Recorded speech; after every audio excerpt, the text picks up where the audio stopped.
이보진 이무재 두 사람은 긴 공방 끝에 이혼을 하면서 재산 분할로 86억 원에 대해 이목이 집중되는 것 같네요.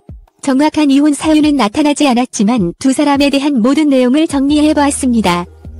이보진 이무재 이혼 소송을 담당한 서울가정법원 가사 4부 권양희 부장판사는 21일 사장이 이무재 전 고문을 상대로 낸 이혼 및 증권자 지정 소송에서 판결 이유는 따로 설명하지 않았다. 자녀 양육권 역시 이보진 사장이 가게 되고 다만 이무재 전 고문은 월 1회 면접 교섭권만 가게 됐습니다. 재판부는 이보진에게 재산 분할로 86억 원을 이무재 전 고문에게 지급하라고 결정하면서 자녀에 대한 친권 및 양육권자로는 이보진 사장을 지정했는데요. 이에 이무재는 면접 교섭권도 인정하므로 법원 판결에 따라 임 전 고문은 한 달에 1차례 자녀를 만날 수 있게 되었네요. 이보진 이무재 두 사람의 이혼은 이보진 사장이 지난 2015년 2월 수원지법 성남지원에 처음 제기했습니다. 이보진 이무재 이혼 소송 1심은 11개월에 걸친 심리 끝에 이보진의 청구를 받아들여 이혼을 결정하고 자녀 친권과 양육권을 이보진 사장에게 준 것입니다. 이날 이보진 사장과 이무재 전 고문은 이날 선고 법정에 출석하지 않았다. 이보진 이무재 부부의 변호인들만이 법정에 출석해 재판부의 선고를 들었다. 이보진 사장 변호인은 선고 직후 재판부께서 신중하고 합리적으로 판결해 주신 것에 대해 감사하다 라며 재산 분할의 경우 나중에 판결문을 받아보고 검토할 것이라고 이보진 사장의 승리를 자축했습니다. 반면 이보진 이무재 이혼 판결에 앞서 이무재 전 고문 변호인은 재산 분할에 있어 법리적으로 문제가 있어 항소심에서 다툴 예정이라며 항소할 뜻을 시사했다. 또 자녀 접견 문제에 대해서도 희망했던 접견 횟수 월 2회보다 적게 판결이 나왔다 라며 아버지로서 공동 친권을 행사하고 싶어 했는데 받아들여지지 않은 것 같다 라고 재산 분할에 불만을 제기하고 있습니다. 또한 이무재 대리인은 이날 판결 선고 직후 취재진에게 재산 분할하라고 한 금액이 86억 원인데 비율상으로 보면 이보진 사장의 주식이 대상에서 빠지지 않았나 하는 생각이 든다. 그 부분은 법리적으로 문제가 있어 항소심에서 다툴 예정이라고 말하고 있습니다. 이에 이보진은 비상장 주식을 갖고 있지 않고 부동산도 전체 재산에서 차지하는 비중이 매우 미미한 것으로 알려졌네요. 이어 이무재는 재산분할 청구 소송에서 1조 2천억 원의 재산분할과 천여만 원의 위자료를 요구한 바 있지만 이날 판결에서 이보진 사장의 재산 중 86억 원만 받게 됐다. 이무재 전 고문은 이보진 재산 형성과 유지, 증가에 기여했기 때문에 재산을 나눠야 한다고 주장하고 있습니다. 즉 이보진이 이무재와 이혼하고 재산 분할을 위해 86억 원을 지급하라는 판결이 나온 것인데 이는 이무재에겐 전적으로 불리한 결과로 볼 수 있습니다. 법원은 이보진 사장의 청구를 받아들여 이같이 판결했는데요. 남편 이무재 전 고문은 강력히 반발하고 즉각 항소하겠다는 의지를 밝혔다고 합니다. 아울러 이보진은 이보진 사장과 마지막으로 함께 거주한 주소가 서울이기 때문에 재판 관할권이 수원이 아닌 서울가정법원에 있다고 주장하고 있네요. 어떻게 보면 이보진 이무재 두 사람의 이혼을 하게 되는 과정인데 실체는 재산 분할 때문에 이렇게 서로 길고 긴 공방을 펼치고 있는 것 같네요. 하긴 액수가 몇 척이나 뛰어 넘는데 온 힘을 다해서 서로에 알맞는 합의점을 찾아가는 게 올바르겠지만요.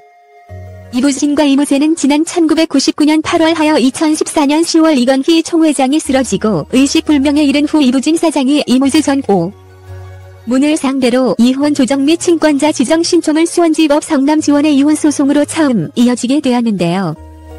당시 이보진 이무재 이혼 소송 1심을 맡았던 수원지법 성남지원은 1년여간의 심리 끝에 지난해 1월 이보진 사장의 손을 들어줬었는데요.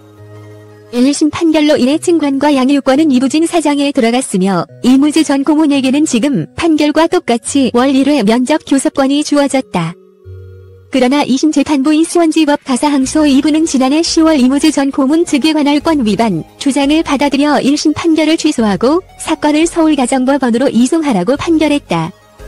이 때문에 이보진 이무재는 두 법원에 소송이 걸린 상태에서 수원지법 항소부의 수원지법 성남지원에 관할권이 없다고 보고 1심을 깨어 사건을 서울가정법원에 이송했던 것입니다. 이어 이보진 이무재 이혼 소송을 심리한 서울가정법원은 이보진 사장과 이무재 전 고문의 이혼 조정기를 열었다. 그러나 양측이 합의점을 도출하지 못하면서 조정 절차는 끝내 결렬됐고 통상의 재판 절차가 진행됐습니다. 두 사람의 이혼 사유도 굉장히 궁금해지는데요. 이보진 이무재 이혼 사유는 보도에 알려진 내용을 토대로 보자면 이보진은 이혼 사유로 남편의 잦은 음주로 술버릇에 고통받고 폭행까지 당했다 는 이유인데요. 하지만 이에 이무재는 그것들이 이혼 이유가 되지 않는 게 일 때문에 필요한 술자리에만 참석했고 폭행 또한 없었다는 것입니다. 누가 사실인지와 정확한 이혼 사유는 아직까지 알 수 없네요. 한편 이보진 이무재 러브 스토리에 대해 살펴본다면 지난 1999년 8월로 거슬러 올라가게 되는데요. 당시 삼성그룹 후계자 이보진은 경기 회사의 수원 평사원이었던 이무재와 결혼했습니다. 우리나라 최고의 대기업 회장의 맏딸이 평범한 서민과 결혼한다는 사실에 큰 반향이 있었는데요. 결혼 사실이 알려지자 임씨는 남자 신데렐라로 일학 유명 인사가 되기도 했었습니다. 이보진이 이무재를 만난 것은 1995년 삼성복지재단의 평사원으로 입사한 뒤 만남을 가졌는데요. 다음 해 이건희 회장이 허락한 가운데 경호원인 이무재와 교제를 시작하며 러브스토리가 시작되었죠. 그러나 삼성가에서는 결혼까지는 허락하지 않았고 이보진은 강한 반대에 부딪혔으나 끝까지 관철하여 부친의 고집을 꺾어 결혼을 하게 되었어요. 그야말로 드라마에서 나올 법한 일입니다. 당시 이보진 부모인 이건희와 홍나희는 두 사람의 교제를 완강히 반대했지만 그럼에도 불구하고 이보진은 단식 투쟁까지 불사했다고 하군요. 이 단식 투쟁에 이건희 회장이 대단히 충격을 받게 되어 결국 독신과 금성으로 부모님뿐 아니라 모든 친지들을 찾아다니며 설득하여 결혼에 골인했다고 한다. 위에 사진을 보면 알겠지만 결혼식 때 사진을 보면 이건희 회장의 얼굴이 마치 나라를 잃은 사람처럼 상당히 침울한 것을 알 수 있죠. 이보진은 남편인 이무재를 오빠라는 호칭으로 불렀다고 합니다.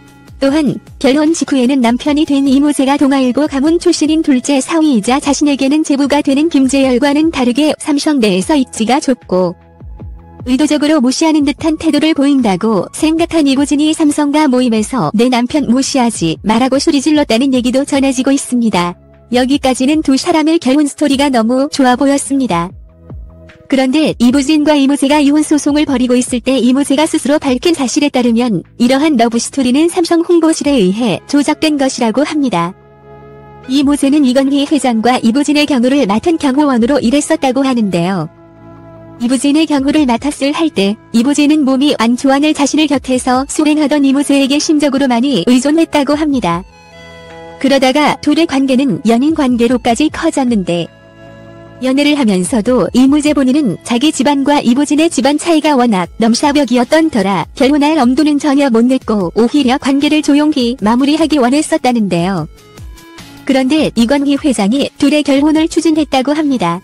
아니 그러면 이무재 러브스토리가 다 조작이고 경호원이라는 것이네요. 이무재 경호원이라는 놀라운 사실을 밝힌 반면 그는 대다수의 학부모들 역시 자기 자녀가 닮았으면 하는 인물로 꼽습니다. 전 삼성전기 상임 고문. 과거 호텔신라 이보진 사장의 남편으로 현 삼성가의 맞사위였으나 배우자인 이보진 사장과 여러 차례의 법정 다툼 끝에 결국 이혼했으며 거기다 자녀의 양육권까지 이보진이 가져가고 회사에서는 퇴사까지 당했습니다. 갈수록 이무재 이혼 이유에 대해 궁금증이 증폭되네요. 한편 이무재는 결혼 직후 밑으로 떠나 석사 학위를 땄었습니다. 그것도 전산 관련 전공이 아닌 경영전문대학원으로 말이죠. 즉 MBA 삼성가의 가족이 된 만큼 경영 관련 지식이 필요했을 것으로 보여집니다.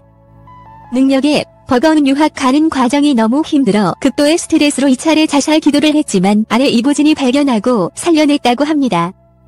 그는 유학 후 2005년 삼성전자 미주본사로 입사하면서 다시 복귀, 이후 2005년 9년까지 빠르게 승진을 밟아가면서 전무까지 승진했지만 사장급으로 승진한 둘째 사위 김재열과는 다르게 무려 2년 동안이나 전무자리에 있으면서 가문 내 서열이 둘째 사위보다 못한 것 아니냐는 소리가 나오기도 했었습니다.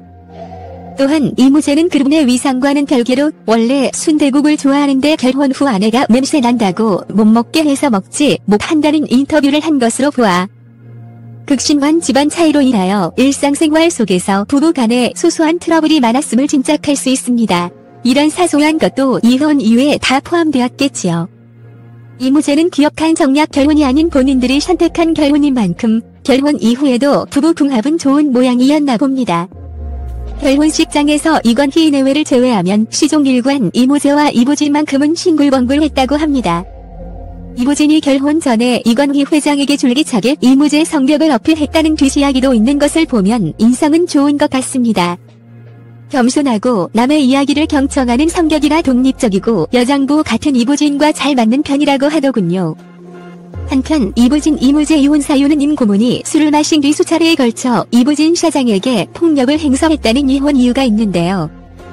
그러나 이에 대해 이무재는 내가 여러 차례 술을 과다하게 마시고 아내를 때렸기 때문에 아내가 이혼을 결심했다는 주장을 도저히 받아들일 수 없다. 우리 부부가 사는 집에 18명이 근무했지만 그 누구도 내가 술을 마시고 행패를 부리는 모습을 본 사람이 없다. 억울함을 호소했습니다. 이혼 사유가 폭행이 아니었다는 말도 놀랍지만 집에 18명이 근무하고 있다는 게 더 놀라웠던 것 같네요. 그럼 정확한 이혼 이유는 뭘까요? 또한 이무재는 삼성과 사위로 살면서 서러웠던 사연을 계속 털어놨습니다. 특히 삼성 고임원으로부터 옛날에 부마는 잘못하면 산속에서 살았다는 모욕을 받았다는 것이다. 부마는 임금의 사위를 뜻한다. 임 고문은 이 말에 화가 나 이재용 부회장에게 형님이 그냥 나가라면 나가겠으나 이렇게 모욕하지는 말아 달라는 문자를 보낸 적도 있다고 말했었습니다. 이렇게 모욕적인 삶을 살았으니 이런 것도 이혼 이유에 다 포함되었겠지요.